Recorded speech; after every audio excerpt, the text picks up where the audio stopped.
राष्ट्रपती आणि उपराष्ट्रपती यांच्या कार्यांबद्दल, विशेष करून कार्यकारी कार्यांबद्दल, एक्झिक्युटिव्ह पॉवर्स बद्दल चर्चा केली. आज आपण मंत्री परिषद, सेंट्रल कॅबिनेट, केंद्रीय मंत्रिमंडळ आणि राष्ट्रपती यांच्यातील परस्पर संबंध आणि त्या संबंधानुसार त्यांच्या नेमणुका आणि नेमणुकामधलं पर्सेंटेज वगैरे हे सगळं बघणार आहोत.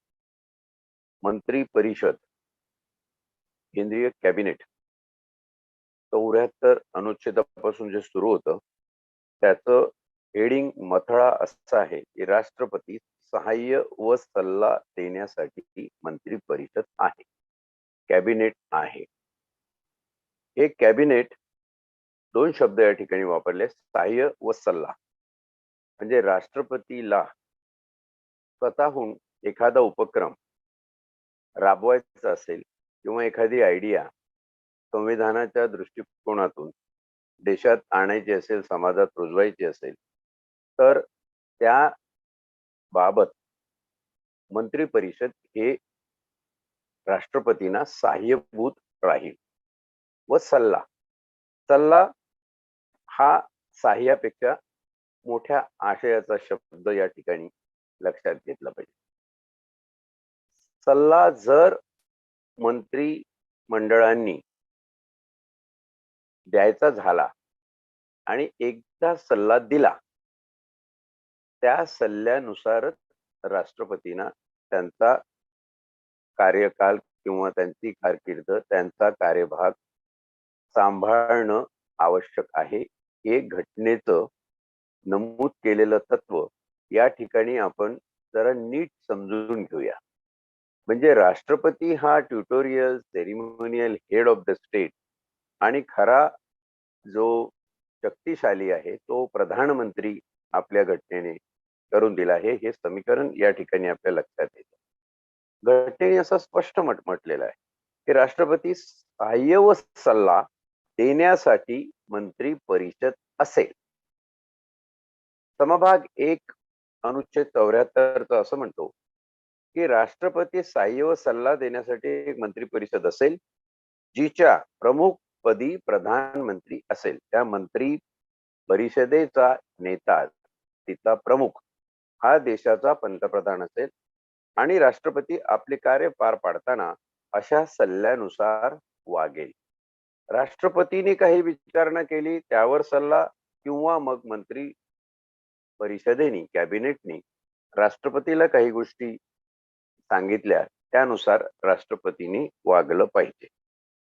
आता इथे प्रश्न येतो की जर समजा मंत्रिमंडळाने सल्ला दिला आणि तो राष्ट्रपतीला योग्य वाटला की नाही योग्य वाटला, किंवा त्याच्यामध्ये काही बदल करावे की नाही करावे असे राष्ट्रपतीला वाटलं, तर राष्ट्रपती असा सल्ला हा पुनर्विचारासाठी, फेरविचारासाठी मंत्रिमंडळांकडे पाठवू शकतो. कितीदा? फक्त एकदा. राष्ट्रपती त्याच्यामध्ये त्यांच्या काय अडचणी आहे किंवा त्यांना काय बदल सुचवायचे आहेत, कुठल्या प्रकारचा चेंज त्यांना पाहिजे आहे, त्याचा सुतोवाच, त्याची वाच्यता त्या फेर विचारामध्ये करू शकतात की हा तुम्ही जो मला सल्ला दिलेला आहे अमुक एका बाबतीत, हा मला वाटतं थोडा असा असावा, तसा असावा, वगैरे वगैरे, त्यांना काय जे वाटेल ते त्याचा फेरविचार करून मंत्रिमंडळाने जो काही सल्ला दिला असेल फेरविचारानंतर, तो राष्ट्रपतींना पाळावाच लागेल.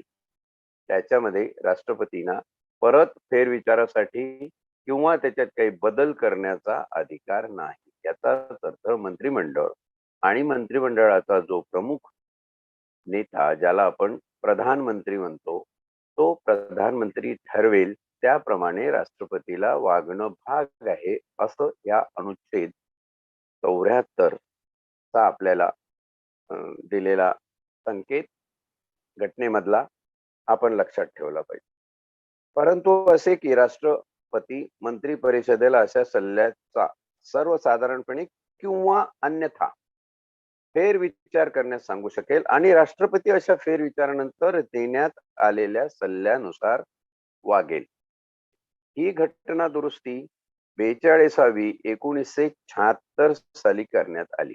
म्हणजे फेरविचार करून जर पाठवला आणि राष्ट्रपतींनी परतही त्याच्यावर तशी कारवाई नाही केली, राष्ट्रपती त्या सल्ल्यानुसार नाही वागले, तर काय करायचं? म्हणून त्यासाठी 42वी घटना दुरुस्ती ही 1976 ला आणल्या गेली. हा कालावधी 75-76 जर आपण लक्षात घेतला तर आणीबाणीचा कालावधी आहे आणि त्या कालावधीमध्ये स्वर्गीय इंदिरा गांधी ज्या देशाच्या पंतप्रधान होत्या, त्यांना एक भीती या प्रकारची होती की राष्ट्रपतींनी जर आपल्या सल्ल्यानुसार वागलं नाही, कारण सगळे जे मोठे नियम व हुकूम वटहुकूम जे काही आहे ते राष्ट्रपतीच्या सहीने निर्गमित होतात, तर ते जर आपल्या सल्ल्याने झाले नाही, त्याच्यावर विचार फेरविचारच्या फेऱ्या होत राहिल्या, तर कुठपर्यंत हा प्रवास जावा? तर त्याला बंधन घालण्यासाठी म्हणून ही घटना दुरुस्ती 1976 ला आली, की जेणेकरून फेरविचारानंतर मंत्रिमंडळाने तो प्रस्ताव तशा प्रकारचा मसुदा जर त्यांच्याकडे पाठवला, तर त्याच्यावरती कारवाई करणं किंवा त्यावर हुकूम वागणं हे राष्ट्रपतीला क्रमप्राप्त आहे. राष्ट्रपतीचं याच्यामधून सुटका नाही. त्यांना परत काही त्याच्यावर सल्ला फेरविचार करण्यास मुभा नाहीये. हे आपण लक्षात घेतलं पाहिजे. पुढे समभाग 274 असं म्हणतो, की मंत्र्यांनी राष्ट्रपतीस काही सल्ला दिला होता काय? आणि असल्यास कोणता? या प्रश्नाबाबत कोणत्याही न्यायालयात चौकशी करता येणार नाही. खटला दाखल तर सोडा, तुम्हाला चौकशी सुद्धा करता येणार नाही. आणि राष्ट्रपती एक प्रकारे मंत्रिमंडळाचे जे संबंध ठेवून आहेत, ते संबंध गोपनीय स्वरूपाचे समजले जातील. या दोन समभागावर शिक्कामोर्तब झालं ते Kartar Singh versus state of Punjab 1994 ची फार प्रसिद्ध केस आहे सुप्रीम कोर्टाची. त्या सुप्रीम कोर्टाच्या केसमध्ये जेव्हा असं झालं की सगळ्या गोष्टी लोकशाही असल्यामुळं जनता ही प्रमुख आहे आणि जनतेला हे सगळं कळलं पाहिजे. म्हणजे राष्ट्रपतींनी फेरविचारासाठी कुठले काही मुद्दे उपस्थित केले, मंत्रिमंडळाने त्याचा विचार केला की नाही केला, की परत ये रे माझ्या मागल्या म्हणून पाहिजे आधीचा होता तसाच सल्ला त्यांना अग्रेसित केला, पाठवून दिला. तर अशा वेळी काय आहे ते जनतेला कळावं. कमीत कमी न्यायालयाला तरी कळावं. पण या ठिकाणी हाऊस ऑफ कॉमन्स म्हणजे ब्रिटनच्या पार्लमेंटचा दाखला देण्यात आला, की ब्रिटनच्या राणीला हाऊस ऑफ कॉमन्स म्हणजे तिथली लोकसभा बरखास्त करण्याचा अधिकार आहे आणि तोही कोणाच्या सल्ल्यानुसार? पंतप्रधानाच्या सल्ल्यानुसार. म्हणजे ब्रिटनच्या एकंदर राजवटीमध्ये पंतप्रधान हे पद सर्वोच्च समजलं गेलेलं आहे. म्हणजे पंतप्रधानांनी जर राणीला सांगितलं ब्रिटनच्या की तुम्ही ही लोकसभा हाऊस ऑफ कॉमन्स बरखास्त करा, तर राणीला बरखास्त केल्याशिवाय पर्याय नाही. किंबहुना राणीला ती बरखास्त करायची असेल तर ती पंतप्रधानाला विचारेल आणि पंतप्रधानाचा तसा सल्ला घेईल. पंतप्रधानाने सल्ला दिला की राणी लोकसभा बरखास्त करेल. आणि हा जो प्रवाद आहे ब्रिटनच्या राणीमधला आणि पंतप्रधानामधला, तो गोपनीय आहे. तो कुठेही कोणाला उद्धृत करता येत नाही, कोणी त्याच्यावर चौकशी करू शकत नाही.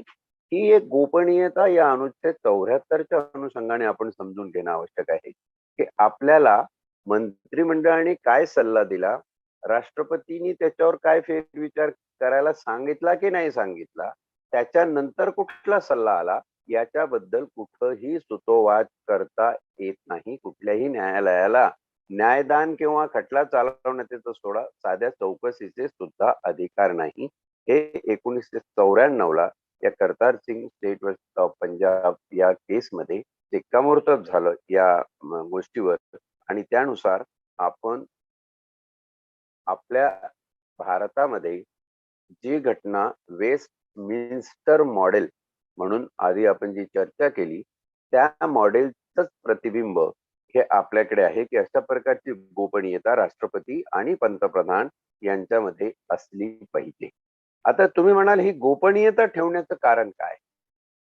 कारण या ठिकाणी अनेक असे मुद्दे असतात पंतप्रधान आणि राष्ट्रपती यांच्यामध्ये, की जिथे काही अति संवेदनशील बाबींवर निर्णय, चर्चा आणि आदेश काढले जातात.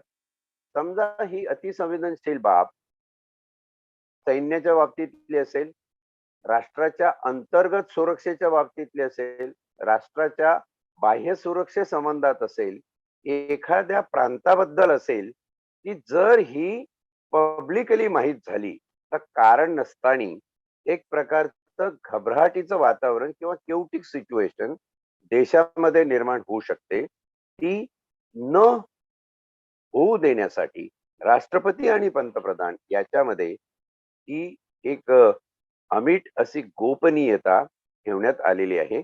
एवढाच याचा उद्देश आहे. आता तुम्ही म्हणाल जर गोपनीयता नसेल आणि साधं असेल तर मग मुभा आहे का? तर मुभा नाहीये. तर मुभा कशाला आहे? एकदा या सल्ल्यानुसार राष्ट्रपतीच्या सहीने एखादा कायदा, एखादा आदेश, एखादा हुकूम, एखादा वटहुकूम, एखादं बिल निर्गमित झालं, की ते जनतेसाठी खुलं असतं. म्हणजे त्याच्यावरून आपल्याला अंदाज बांधता येतो, की कुठल्या प्रदेशामध्ये, कुठल्या भागामध्ये, कुठल्या विभागाच्या बाबतीत काय खलबत झाली असणार आणि त्या खलबताचं स्वरूप आपल्याला त्या कायद्याच्या वटहुकुमाच्या माध्यमातून, रिझॉल्युशनच्या माध्यमातून ज्याच्यावर राष्ट्रपतींची सही असते, आपल्या नजरेस येतं. आता हा भाग थोडासा खलबत हा जो शब्द आहे, त्या दृष्टीनं फार महत्वाचा आहे, की जुने राजे रजवाडे यांच्याही मंत्री परिषदी असायच्या आणि त्याच्यातला एखादा मंत्री हा त्यांचा खास असायचा किंवा गुप्तचर विभागाचा एखादा माणूस असायचा. त्याच्याशी सल्लामसलत व्हायची आणि त्यानुसार स्ट्रॅटेजी ठरायची. आता आपली स्ट्रॅटेजी काय ठरत आहे याची गुप्तता पाळणं अत्यावश्यक आहे. कारण जर अशा प्रत्येक गोष्टी आपल्या बाहेर येत राहिल्या, तर जगातली शत्रू राष्ट्र किंवा ज्या राष्ट्राला भारताबरोबर वैरत्व आहे किंवा भारताचा काही वेगळ्या अनुषंगाने गैरफायदा भारतीय समाजाचा उचलला जाऊ शकतो, अशी राष्ट्र अशा गोष्टीचं अनाठाही कॅपिटल करून आपल्याला नुकसान पोहोचवण्याचा प्रयत्न करू शकतात. म्हणून ही खलबत आणि ही गोपनीयता आवश्यक आहे. आपण उदाहरण घेतलं तर छत्रपती शिवाजी महाराजांच्या कारकिर्दीमध्ये जो गनिमी कावा नावाचा शब्द रूढ झाला होता, तो काय होता? ते अफजल खानाचा वध झाल्यानंतरच लोकांना कळलं, की ते नेमकं काय होतं. त्याच्या आधी कळलं असतं तर खरंच शक्य होतं का? अजिबात शक्य नव्हतं. काही गोष्टी या विशिष्ट मर्यादेला, विशिष्ट लेव्हलवर गोपनीय ठेवणं हे राज्याच्या हिताचं असतं आणि त्याचाच वारसा आणि वसा घेऊन आपण आपल्या घटनेमध्ये हा प्रकार ठेवलेला आहे, की मंत्र्यांनी राष्ट्रपतीस काही सल्ला दिला होता काय? आणि असल्यास कोणता? त्या प्रश्नाबाबत कोणत्याही न्यायालयात चौकशी करता येणार नाही. या ठिकाणी आपण या 2 संदर्भांचा अर्थ स्पष्ट समजून घ्यायला पाहिजे. तो पहिला असा आहे, की जो सल्ला दिला मंत्रिमंडळाने तो राष्ट्रपतीला समजून घेणं आणि पालन करणं आवश्यक आहे. परत फेरविचार झाला तरीही तो फेरविचार एकदाच होऊ शकतो. तो झाल्यानंतर त्यांना आवश्यक आहे. त्याचप्रमाणे जी काही मध्ये खलबतं होत असते.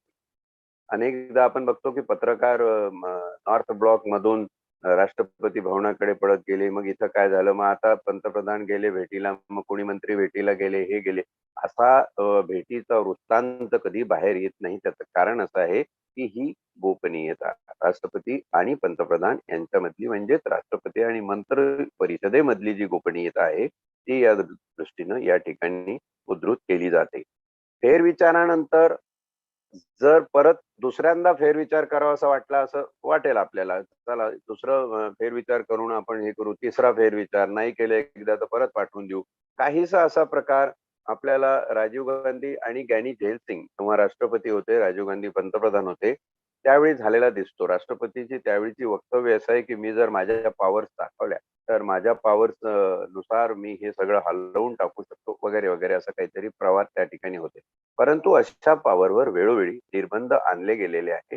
राष्ट्रपतीच्या पॉवरवरती राष्ट्रपतीच्या एकंदर कामकाजावरती जे निर्बंध आणले आहेत त्याच्यामध्ये 2 घटना दुरुस्त्या, जशी पहिली आपण एक सांगितली की मंत्रिपदाच्या सल्ल्यानुसारच राष्ट्रपती कार्य पार पाडेल, फेरविचारांती ही 42वी घटना दुरुस्ती, आणि फेरविचार हा एकदाच दिला जाऊ शकतो ही 44वी घटना दुरुस्ती 1978 साली करण्यात आली.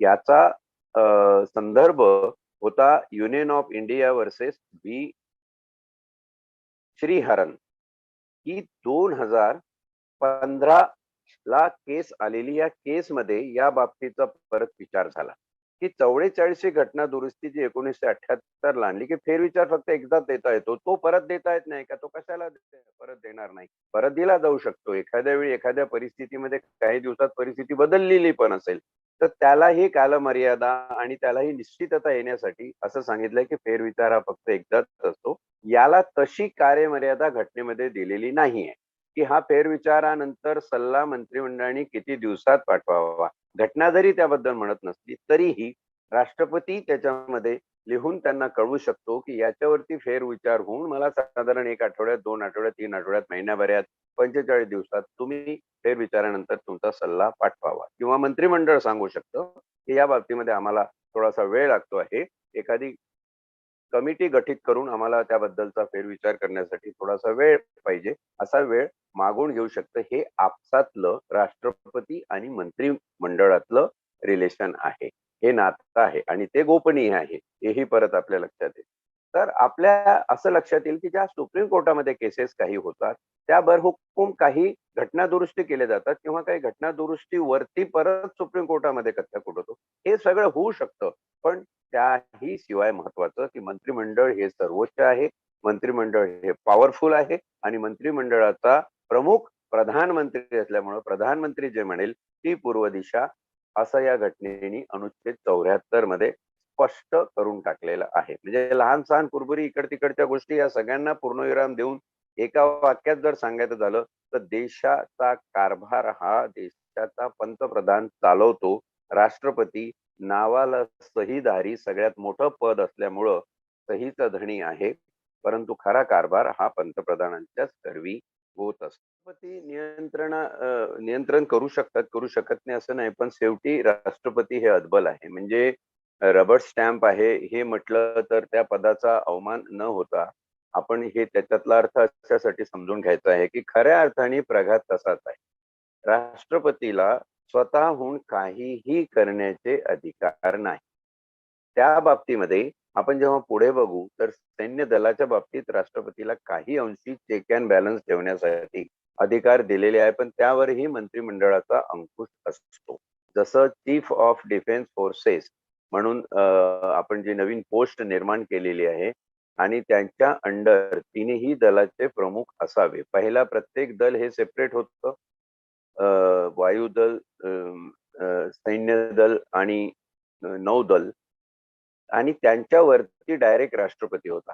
आता आपण या तिन्ही दलांचा एक प्रमुख नेमलेला आहे आणि हा प्रमुख नेमला असताना राष्ट्रपती याच्यामध्ये काहीही आडकाठी आणू शकले नाही, कारण मंत्रिमंडळ हे पॉवरफुल आहे. मंत्रिमंडळाने तशी नेमणूक केली. ती मंत्रिमंडळाने केलेली नेमणूक देशहिताच्या दृष्टीनं किंवा या तिघांमध्ये उद्या काही वितृष्ट येऊ नये त्या दृष्टीने या तिघांचा एकमुखी उच्चार करणारा कोणीतरी एक असावा, एक प्रमुख असावा. तसं ही योजना राष्ट्रहिताच्या दृष्टीने, राष्ट्र सुरक्षेच्या दृष्टीने मंत्रिमंडळाने घेतलेली आहे. आता हे मंत्रिमंडळ काय आहे? मंत्रिमंडळ लोकसभेला रिप्रेझेंट करतं. लोकसभा काय आहे? लोकसभा ही भारतातल्या जनतेला रिप्रेझेंट करते. म्हणजे मंत्रिमंडळ समावेशक दृष्टीने सगळ्या लोकांचा विचार प्रतिबिंबित करणारी एक बॉडी आहे आणि त्या बॉडीचा प्रमुख पंतप्रधान आहे. म्हणजे या बॉडीला राष्ट्रपतीच्या म्हणण्यापेक्षा जास्त किंमत असावी आणि म्हणून लोकशाहीमध्ये लोकच सर्वोच्च असले पाहिजे. वी द पीपल, आम्ही भारतीय लोक, याला सर्वोच्च मान आणि सर्वोच्च किंमत, सर्वोच्च अधिकार असले पाहिजे. या एका भावनेतून हे निर्माण झालेलं आहे.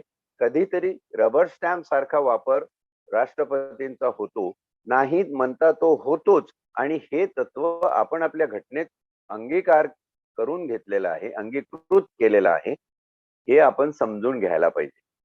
हे खरं आहे, राष्ट्रपती हे रबर स्टॅम्पच आहे, शोभे एक सेरिमोनियल ट्युटोरियल पद ज्याला आपण म्हणता येईल तसं हे पद आहे. आणि ब्रिटनच्या क्वीन बरोबर जेव्हा आपण याची तुलना करतो तेव्हा तिथे थोडासा फरक आहे.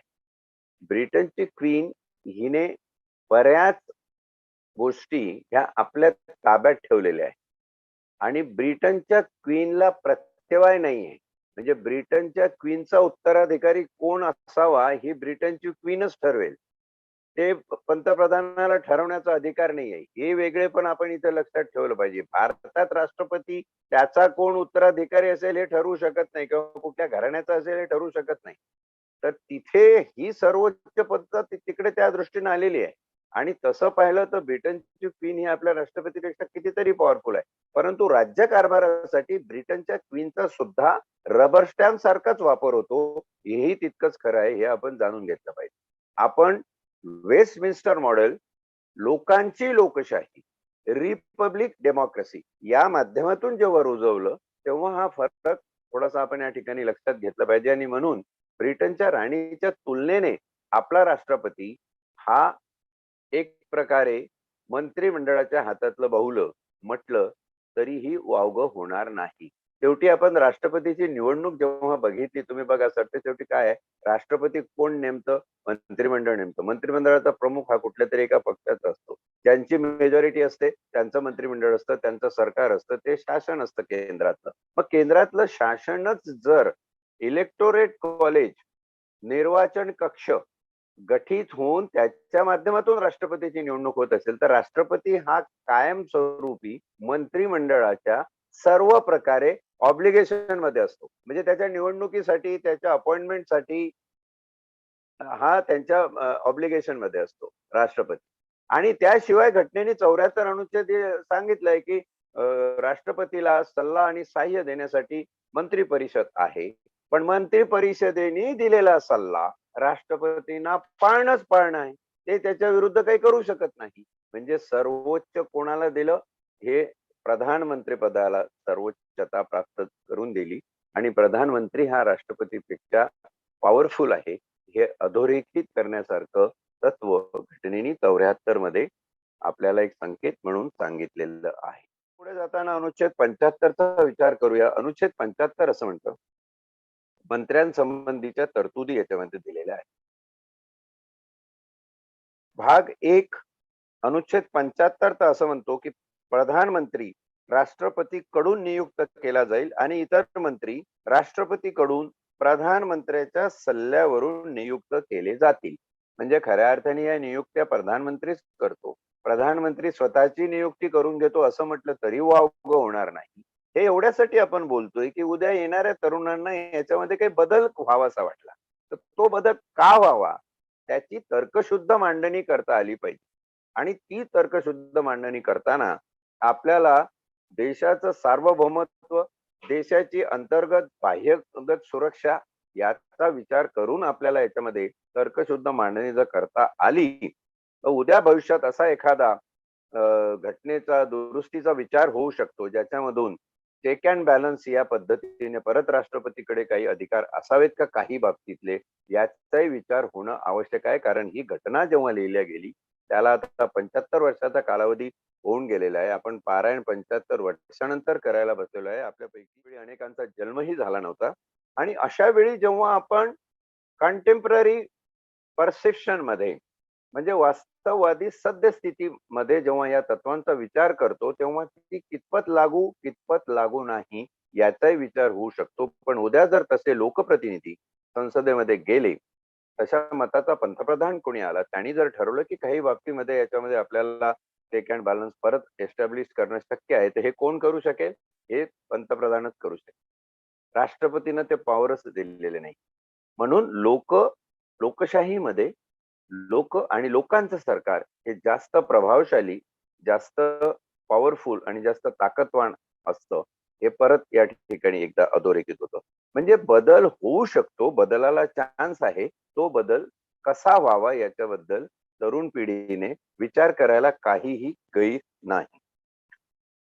एक जो समभाग आहे त्याच्या पुढील समभाग असं म्हणतो की प्रधानमंत्री तसेच मंत्री यांची एकूण संख्या लोकसभेतील एकूण सदस्य संख्येच्या 15% अधिक असणार नाही. जे लोकसंख्या लोकसभेची जेवढी आहे ते कोणाचं प्रतीक आहे? ते भारतातल्या लोकसंख्येचं प्रतीक आहे. प्रत्येक मतदारसंघामध्ये विभागलेले लोक त्या मतदारसंघातून लोकसभेचा निवडून गेलेला खासदार, अशा खासदारांचं प्रतिबिंब तिथे पडतं. मग किती लोकांचं मंत्रिमंडळ असावं त्यावर निर्बंध मात्र घटनेने याच्यामध्ये स्पष्टपणे सांगितलं, एक पर्सेंटेज दिलेला आहे की 15% वरती असणार नाही. 543 ही लोकसभेची सदस्य संख्या गृहीत धरली तर साधारण 15% म्हणजे 81.45 म्हणजे 82 एवढी पंतप्रधानांना धरून ही मंत्र्यांची संख्या असू शकते. एवढं मोठं कॅबिनेट असू शकतं. त्याच्यावरती असू शकत नाही, पण त्याच्या खाली असू शकतं. 15 असू शकतं, 20 असू शकतं, 40 असू शकतं, 35 असू शकतं. किमान 15%. आणि कमीत कमी किती त्याचा मात्र काही निर्देश इथं केलेला नाहीये. सहसा जेवढी मंत्रालय असतात त्या सगळ्या मंत्रालयाला एक मंत्री असतो. त्या मंत्र्याला 2 प्रकारचा दर्जा असतो, एक कॅबिनेट आणि एक राज्यस्तरीय, म्हणजे स्टेट मिनिस्टर्स आणि कॅबिनेट मिनिस्टर. तर त्यानुसार ही संख्या 82च्या वरती आपल्याला नेता येत नाही. हे आपण या ठिकाणी लक्षात घेतलं पाहिजे. पुढचं असं सांगतंय जे अधिक महत्वाचं आहे. हा पॅराग्राफ मी पूर्ण वाचतो आणि मग आपण खासदारांच्या डिस्क्वालिफिकेशन याच्याबद्दल थोडासा विचार करू. अनुसूची 10, परिशिष्ट 10 त्याचाही या ठिकाणी आपण विचार करू. याच्यात असं म्हटलेलं आहे की मंत्री जेव्हा असेल, पण त्या मंत्री पदाच्या असण्यामध्ये जर त्याचं खासदार म्हणून सदस्यत्व जर परिशिष्ट 10 नुसार त्यातील नियम 2 या अन्वये खालीच झालं असेल, निलंबित झालं असेल, डिस्क्वालिफाय झालं असेल, तर त्या कालावधीसाठी त्याला मंत्री राहता येत नाही. म्हणजे असा खासदार जो परिशिष्ट 10 प्रमाणे डिस्क्वालिफाय झालेला आहे. अनर्हत असा शब्द इथे वापरला आहे. अपात्र हाही शब्द वापरला जाऊ शकला असता, पण अनर्हतेच्या अशा अनुषंगाने तो शब्द वापरण्यात आलेला आहे. भाषा ही सोपी असावी हे परत एकदा मी सांगतो. घटनेची भाषा ही प्रमाणापेक्षा जास्त क्लिष्ट आहे, कारण अभिजन जे आहेत त्यांच्या तोंडातली ती भाषा आहे. म्हणून इथे बोलताना मागेही मी उल्लेख केला होता की ज्ञानेश्वरांनी ज्ञानेश्वरी प्राकृत मध्ये लिहिली. ते खडी बोली, लोकांची बोली होती. आपण हे शब्द इतके जटिल आणि क्लिष्ट घटनेमध्ये कशासाठी वापरले आहे याच्यावरही युवकांनी विचार करावा. उद्या हाही प्रघात तुम्हाला एखादा कठीण शब्द वाटत असेल तर त्याचं पुनर्लिखाण होण्यासाठी सुद्धा एखादी घटना दुरुस्ती तुम्ही आणू शकता.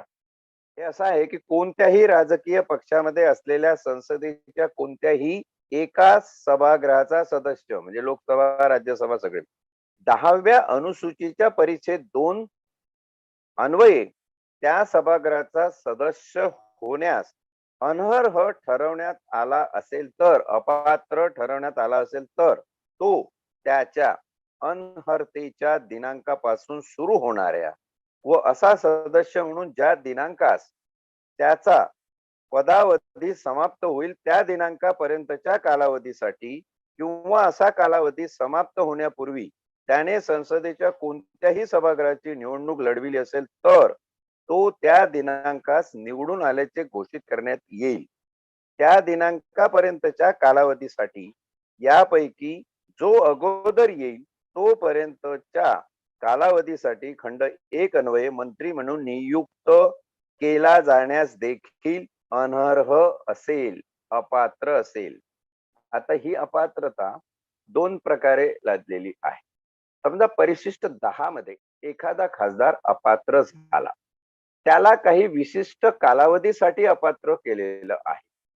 समजा 1 वर्षासाठी अपात्र केलेलं, पण त्या 1 वर्षामध्ये परत निवडणूक लढवून जर तो निवडून आला असेल तर 1 वर्ष पूर्ण होण्याचा दिनांक आणि तो निवडून आला त्याचा दिनांक यापैकी जी जवळची तारीख असेल तिथपर्यंत थोडक्यात तो निवडून आला तो दिनांक. म्हणजे एखादा खासदार जर डिस्क्वालिफाय झाला आणि काही कारणास्तव परत मिड टर्म निवडणुका किंवा पोटनिवडणुका काहीतरी झाल्या आणि त्याच्यामध्ये तो परत निवडून आला, तर त्याचं डिस्क्वालिफिकेशन, त्याची अपात्रता आपोआप गळून पडते आणि तो पात्र होतो. त्याचा दिनांक जो 1 वर्षाचा म्हणजे त्याचा निलंबन कालावधी संपण्याचा दिनांक आणि तो निवडून आल्याच्या दिनांकापैकी जे जवळची तारीख असेल ते. लिहिण्याचा एक भाग आहे, एक प्रघात आहे, पण हे आपल्याला थोडक्यात समजून घ्यायला पाहिजे, की अनुसूची 10 मधल्या परिशिष्ट 2 अन्वये ज्याच्यावर कारवाई होऊन जो अपात्र ठरवण्यात आला आहे, तो खासदार मंत्री होण्यास सुद्धा त्या कालावधीसाठी अपात्र असतो. म्हणजे अशा त्याच्या अपात्रतेच्या कालावधीमध्ये त्याला मंत्री म्हणून नेमणूक केली जाऊ शकत नाही. आता आपण हे बघूया की अनुसूची 10 काय आहे? अनुसूची 10 मध्ये स्पष्ट म्हटलेलं आहे आणि ही अनुसूची 1985 साली 52वी घटना दुरुस्ती करून तत्कालीन पंतप्रधान काँग्रेसचे राजीव गांधी यांनी बहुमताच्या जोरावर घटनेमध्ये समाविष्ट केलेली आहे. ही एक अतिशय भयानक अशी गोष्ट भारतीय संविधानाच्या इतिहासात घडलेली आहे.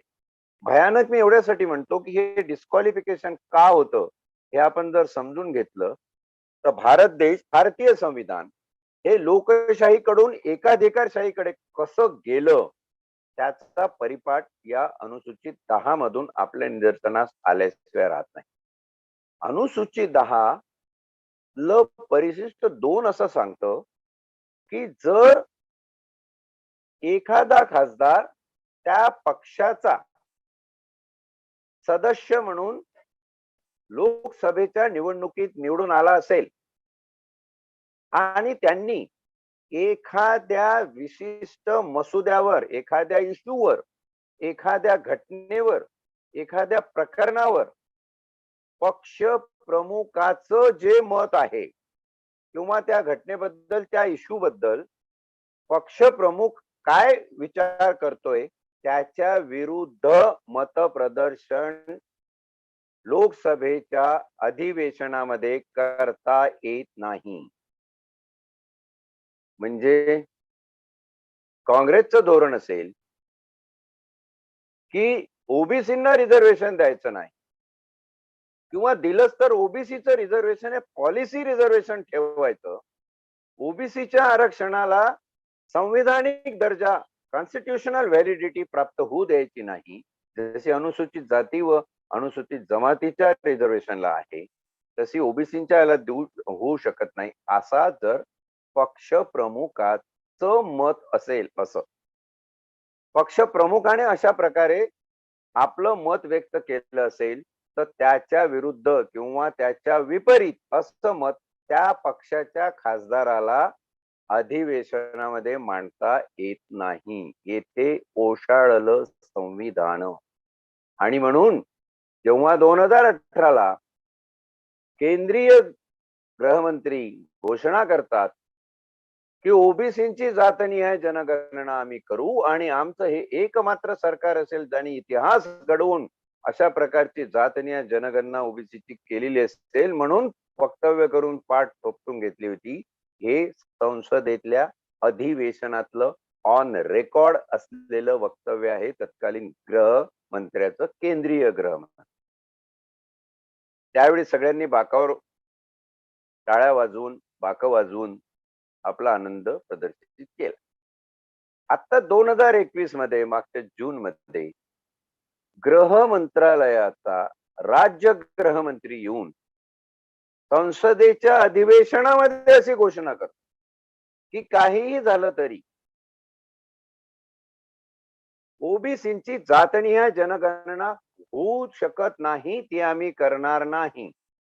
आता काय झालं, त्यावेळी करत होते तेव्हा पक्ष ज्यांचं राज्य आहे, ज्यांचं शासन आहे त्या पक्षाचं मत कसं होतं, जनतेची फसवणूक करणारं हे मत होतं. ते मत 3 वर्षात बदललं 2021 ला आम्ही असा फतवा काढून टाकला की हे असं होणार नाही.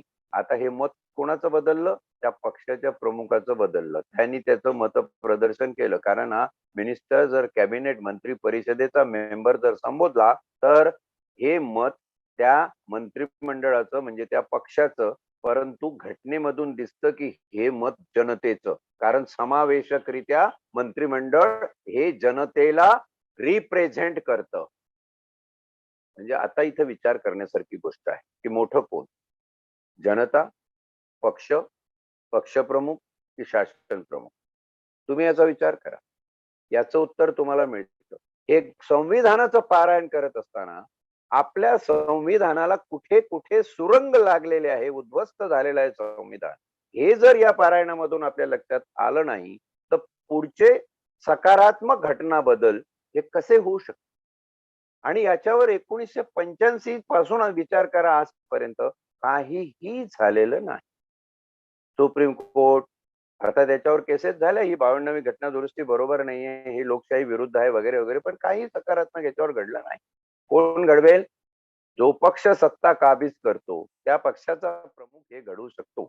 पण त्या पक्षाचा प्रमुख जर एका विशिष्ट उद्देशाने तिथे प्रेरित होऊन गेला असेल, की जसं आताच्या शासकीय यंत्रणेची मातृसंस्था म्हणते की आरक्षण मुक्त भारत करायचा आहे. मग त्याचंच हे प्रतिबिंब तिथे दिसत नाही का? आणि जेव्हा असं होतं तेव्हा एकही ओबीसीचा खासदार 543 मधल्या जवळपास 200हून अधिक ओबीसीचे खासदार ज्या देशात आहे ते खासदार साधा हक्कभंग सुद्धा आणू शकत नाही. ही आहे 1985 ची 52वी घटना दुरुस्ती, ज्याच्यानी अनुसूचित 10 या घटनेमध्ये समाविष्ट करण्यात आलेली आहे. आणि म्हणून आपल्याला असं दिसतं की संसदेमध्ये जे काही ठराव, जे काही निर्णय होतात ते एका पक्षाने घेतलेले असतात, किंबहुना एका पक्ष प्रमुखाने आणि एका माणसाने घेतलेले असतात. आणि इथे लोकशाही ही एकाधिकारशाहीकडे गेलेली आहे, पूर्णपणे एकाधिकारशहांच्या हातात गेलेली आहे. आता ही जी संख्या नवीन जे आपलं संसद भवन निर्माण होत आहे, ग्रेट विस्टा नावाची बिल्डिंग निर्माण होत आहे, त्याच्यामधली जर सदस्य संख्या बघितली तर जवळपास 1200 पर्यंत जाते. ती 888 लोकसभेतले आणि 318 की 328 राज्यसभेतले, अशी जर फिगर धरली तर 1000च्या वरती ही संख्या जाते. इतक्या मोठ्या लोकांच्या बसण्याची व्यवस्था असण्यासाठी एक नवीन पार्लमेंट हाऊस असावं, त्याप्रमाणे पार्लमेंटची ही स्थिती आहे. पण तुम्ही 5000 जरी लोक तिथे नेऊन बसवले, पण निर्णय घेण्यासाठी पक्षाचा प्रमुख आणि एक माणूस निर्णय घेऊन जर सगळ्यावर अनुसूचित 10 प्रमाणे तुमची जीभच छाटून टाकलेली असेल तर तुम्ही काय करणार? उद्या लोक आनंदी होतील की हो 1000च्या वरती आमचे सभासद जातील आणि त्या ठिकाणी फार मोठा खरा जनतेचा आवाज तिथे पोहोचेल. अरे पण तिथे पोहोचल्या तुमचा गळा आवळून तो आवाज बंद केलेला आहे ना. त्याच्याबद्दल काहीतरी विचार झाला पाहिजे. आणि म्हणून या ठिकाणी हे पारायण हे स्पष्ट आरसादर्शी पारायण आहे. याच्यावर कोणाला काही वाटत असेल तर नक्कीच प्रश्न प्रतिप्रश्न होऊ शकतात, वादविवाद होऊ शकते, चर्चा होऊ शकते. मी असं म्हणत नाही की मला समजलेली घटना आणि मला समजलेलं या घटनेतलं मार्दव हेच सर्वश्रेष्ठ आहे. कधीतरी माझ्याहूनही जास्त चांगल्या पद्धतीने हे तुम्हाला कळू शकतं, नवीन लोकांना कळू शकतं, अभ्यासकांना, विश्लेषकांना, घटना तज्ञांना कळू शकतं. त्यांनीही या बाबतीत आपली मतं निश्चित शेअर करावी. मी त्यांच्या या सगळ्या मतांचा आदर करेन. म्हणून या ठिकाणी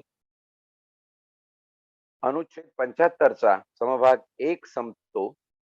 दुसरा समभाग असं म्हणतो की राष्ट्रपतीची मर्जी असेपर्यंत मंत्रिपदे धारण करतील. म्हणजे by the pleasure of king, by the pleasure of queen असा जो शब्द आहे, तर by the pleasure of president of India they are the minister, हा प्रघात आहे नुसतं सांगितलेला.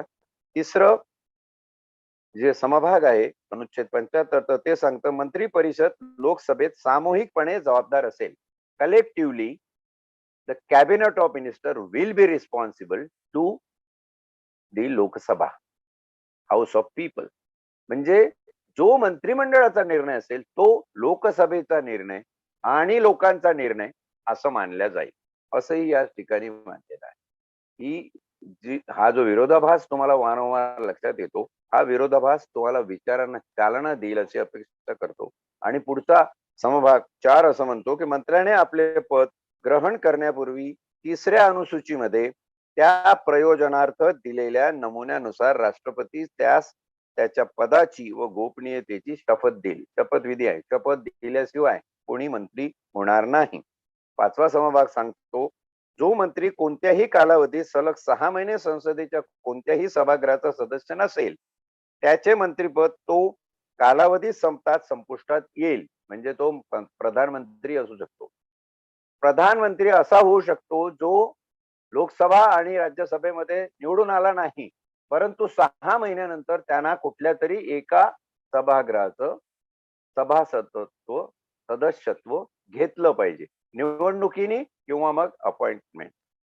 ज्या अपॉइंटमेंटच्या तरतुदी पुढे आहेत त्या तरतुदीमध्ये असा एखादा माणूस त्या ठिकाणी अपॉइंट केला जाऊ शकतो. तो नंतर 6 महिने नंतर परत त्याचं जे पद आहे ते कंटिन्यू ठेवू शकतो. Classic example is doctor Manmohan Singh. त्याची कारकीर्द आणि अभ्यास आपल्याला सगळं माहित आहे. शेवटचा समभाग 6 म्हणतो, मंत्र्याचे वेतन व भत्ते संसदेच्या कायद्याने वेळोवेळी निर्धारित करील त्याप्रमाणे असतील. आता तर दर 6 महिन्याला हे भत्ते आणि वेतन निर्धारित होतात, वाढीव होतात. एक प्रकारे असं वाटतं कधी-कधी की ह्या सगळ्या खासदार महोदयांना आणि आमदार महोदयांना लाच दिली जाते की काय शासनकर्त्या पक्षातर्फे, की तुम्ही तुमचे भत्ते वाढवून घ्या, पण आमचं जे अनुसूची 10 आहे त्याच्याप्रमाणे आम्ही जे बोलू त्याचप्रमाणे तुम्हाला बोलावं लागेल. आमच्यापेक्षा विपरीत सूर घेतला तर तुम्ही अपात्र होऊ शकता, डिस्क्वालिफाय होऊ शकता आणि मग परत क्वालिफाय होण्यासाठी तुम्हाला इलेक्शन लढवावं लागेल किंवा डिस्क्वालिफिकेशनचा कालावधी गप्प बसावं लागेल. कुठल्याही लोकसभेच्या सदस्याला ही हानी परवडत नाही, कारण डिस्क्वालिफाय झाला की त्याचे वेतन भत्तेही नाहीसे होतात. म्हणून तो विचार करतो कशाला काय पाहिजे, चालू द्यायला, नाहीतरी 5 वर्ष आता खासदारकी करून आपल्याला चांगल्यापैकी टाइम काढायचा आहे, तो टाइम निघून जातो. होतं नाही होतच बघत बसेल. उद्या सुप्रीम कोर्ट आहे, जनता आहे. जनतेचा खरा विश्वासघात ज्यावेळी लोकप्रतिनिधी करतात तेथे ओशाळलं संविधान, असं नाईलाजास्तव दुःखाने आणि वेदनेने स्पष्ट करावं लागतं, बोलावं लागतं. ही संवेदना जनमानसापर्यंत पोहोचावी हा या पारायणामागचा उद्देश आहे. तो ऐकणाऱ्यांनी इथे समजून घ्यावा. अशा दृष्टीनं आपण प्लस मायनस दोन्हीही बाजू, साधक बाधक ज्याला आपण म्हणतो, सगळ्या चर्चा साधक असतील, काही चर्चा बाधकही असल्या पाहिजे. कारण शेवटी या चर्चेतून थेसिस आणि अँटीथेसिस मधून आपल्याला सिंथेसिस करायचं आहे आणि या सिंथेसिसचा अर्थ एक सकारात्मक राज्य प्रणाली आपल्याला डेव्हलप करता आली पाहिजे. हा या संविधान पारायणाचा मूळ उद्देश लक्षात ठेवून आज आपण अनुच्छेद 74 आणि 75 मंत्री परिषद, राष्ट्रपती याच्यातले संबंध आणि मंत्री परिषदेमधले जे बारकावे आहेत ते अभ्यासनाचा चर्चा करण्याचा प्रयत्न केला. आज वेळेचा तगादा म्हणून इथे हे आजचं पारायणाचं 52वं पुष्प आपण संपवत आहोत. उद्या 53व्या पुष्पाला 7:30 वाजता पुनश्च सुरुवात करूया. धन्यवाद.